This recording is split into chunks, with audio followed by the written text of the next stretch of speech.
Minas Gerais é o estado com o maior número de municípios do país, são 853. O território mineiro é abrangido por 4 regiões hidrográficas: São Francisco, Paraná, Atlântico Leste e Atlântico Sudeste. De acordo com estatísticas do IBGE, são mais de 4 milhões de habitantes que vivem no entorno da bacia do Rio das Velhas. Só a região metropolitana de Belo Horizonte abriga mais de 2 milhões de pessoas e ocupa apenas 10% da área territorial da bacia. Por isso, é a que mais degrada as águas do Rio das Velhas, principal afluente do Rio São Francisco, um dos mais importantes cursos d'água do país. Além deste contexto, a seca prolongada deste ano, que atinge grandes estados como São Paulo e Minas Gerais, espalha com ela problemas como a escassez no abastecimento de água. Este cenário afeta também o setor energético, a agricultura, pesca e o turismo dos municípios que são banhados por rios, represas e cachoeiras. Atualmente, mais de 700 milhões de pessoas vivem sem água potável, o que torna a água, saneamento e energia alguns dos principais desafios no mundo.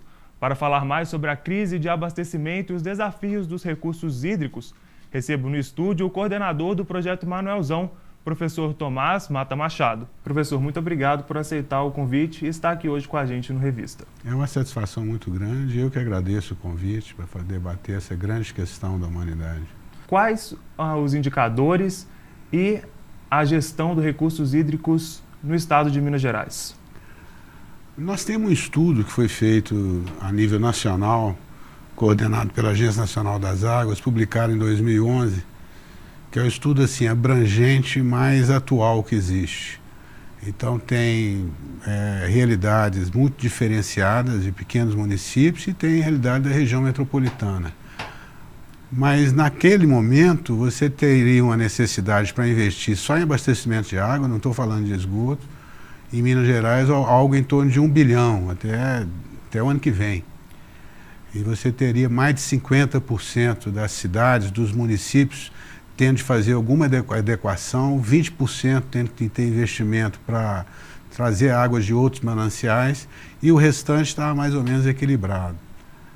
A região metropolitana, a depender, né, da ligação, né, entre as duas bacias, o sistema Paropeba e o sistema Rio das Velhas, você não teria uma situação tipo do Cantareira, isso em 2011.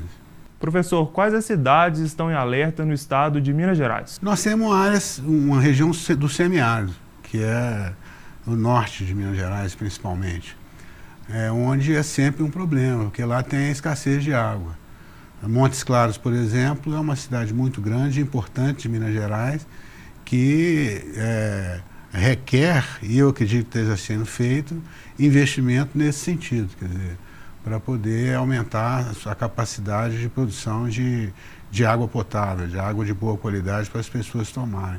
Você tem agora também em Minas Gerais algumas situações específicas, por exemplo, no próprio sul de Minas, próximo do sistema Cantareira, Extrema, Camanducaia, a bacia do Rio Grande, que aí é uma discussão complicada, porque as represas, as hidrelétricas que estão acima de Furnas, elas estão com problema de escassez de água. Então existe um conflito muito grande nesse momento entre quem irriga, o abastecimento de água e a produção de energia hidrelétrica.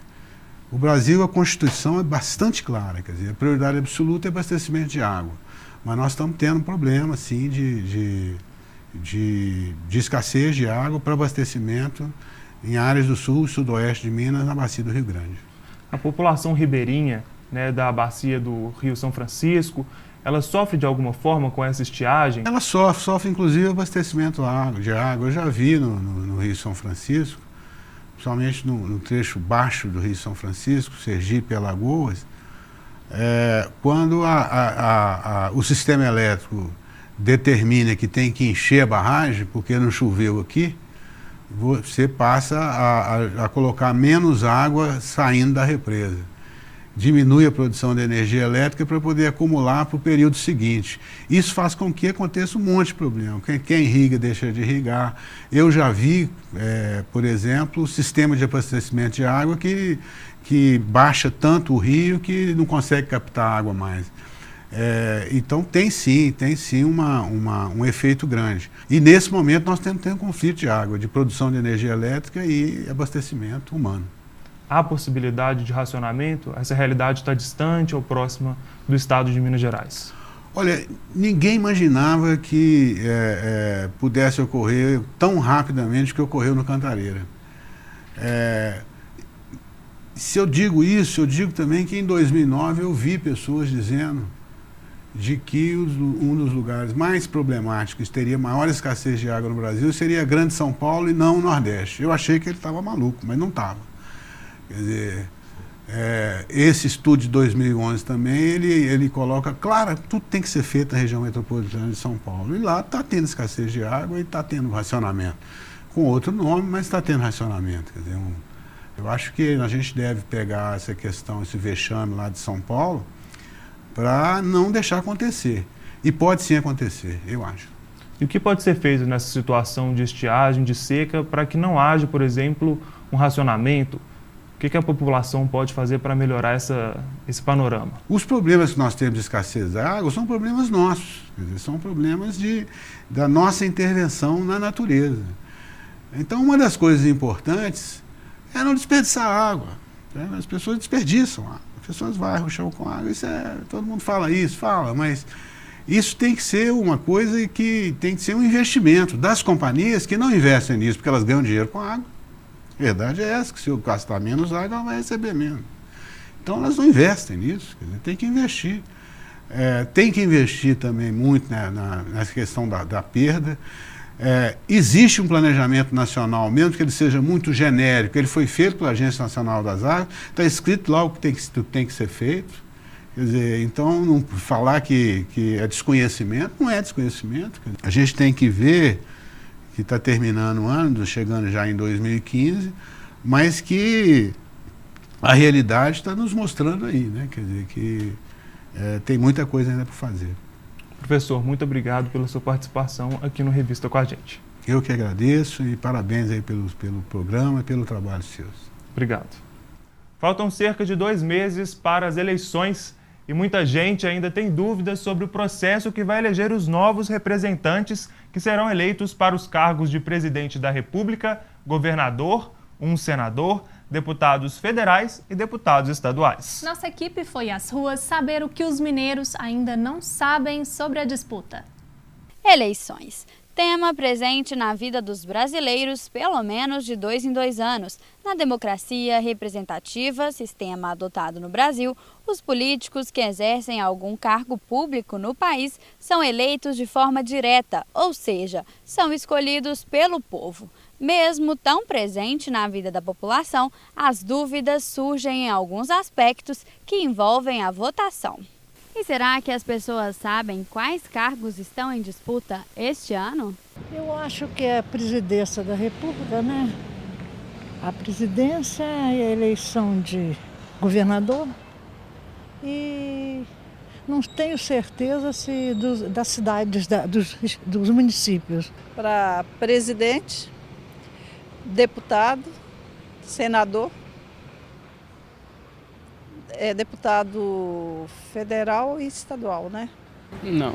Sim, vai ser presidente, senador, deputado e não sei o resto. Presidente da República, governadores, deputado federal e estadual. Senadores. Este ano os eleitores vão escolher o deputado estadual, o deputado federal, o senador, o governador e o presidente da República. No caso do governador, está vinculado a ele o vice-governador e no caso do presidente da República, o vice-presidente. No caso do senador, também são 2 suplentes vinculados à mesma chapa. Outra questão que sempre gerou dúvida e confusão é a diferença entre os votos nulos e brancos. Nulo é quando você erra ou você rasura. Não, mas no eletrônico não é isso, né? Mas assim, nulo é quando você Não, em branco é quando você não vota, né? Disseram para mim que não existe, mas eu acho que existe uma certa diferença sim, porque se tá ali é porque tem.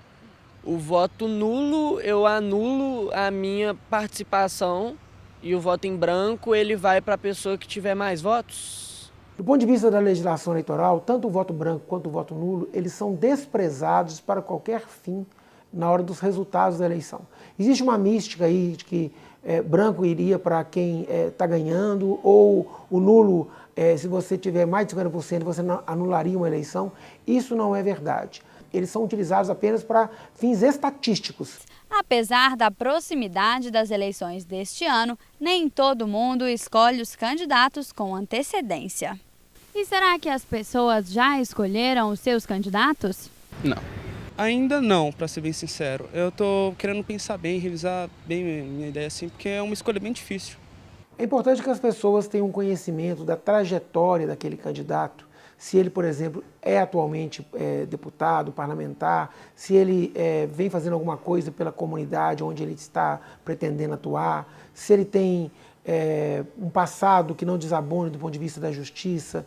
Nós temos alguns sites que ajudam a olhar essa trajetória. O próprio site do TRE, você tem algumas informações básicas sobre os candidatos, como declaração de bens, onde ele nasceu, algumas certidões criminais que ele tem que apresentar. E há sites da sociedade civil, como Congresso em Foco, Transparência Brasil, que também podem ajudar nessa escolha. Esse distanciamento do cidadão da política que é feita nos partidos, no governo, na administração pública, tem a ver com a cultura política de considerar que o Estado ele está longe do cidadão e não tem nada a ver. E é preciso, com a educação política, mudar essa realidade. O cidadão, o eleitor, ele tem que pensar que, se nós queremos bons representantes, além de escolher bem aqueles nos quais iremos votar, é preciso de acompanhar cotidianamente a ação do Legislativo e a ação do Executivo. Em Minas Gerais, quase 15 milhões de pessoas devem ir às urnas no dia 5 de outubro. Se você ainda tem alguma dúvida sobre eleições, acesse o site do TRE ou ligue para o número 146. E para facilitar o acesso às informações sobre os candidatos à eleição de 2014, a Justiça Eleitoral lança o aplicativo Candidaturas. Através dele, é possível visualizar o nome do candidato, o nome usado por ele que vai aparecer na urna, o cargo, o partido, a coligação e o link para o site do concorrente. As informações são atualizadas diariamente pelo Tribunal Superior Eleitoral. O aplicativo está disponível para os sistemas iOS e Android. No próximo bloco, vamos embarcar em um vagão ultramoderno que fará o percurso de Belo Horizonte a Vitória. Tem também os destaques culturais. O Revista volta daqui a pouco, depois do intervalo. Não saia daí.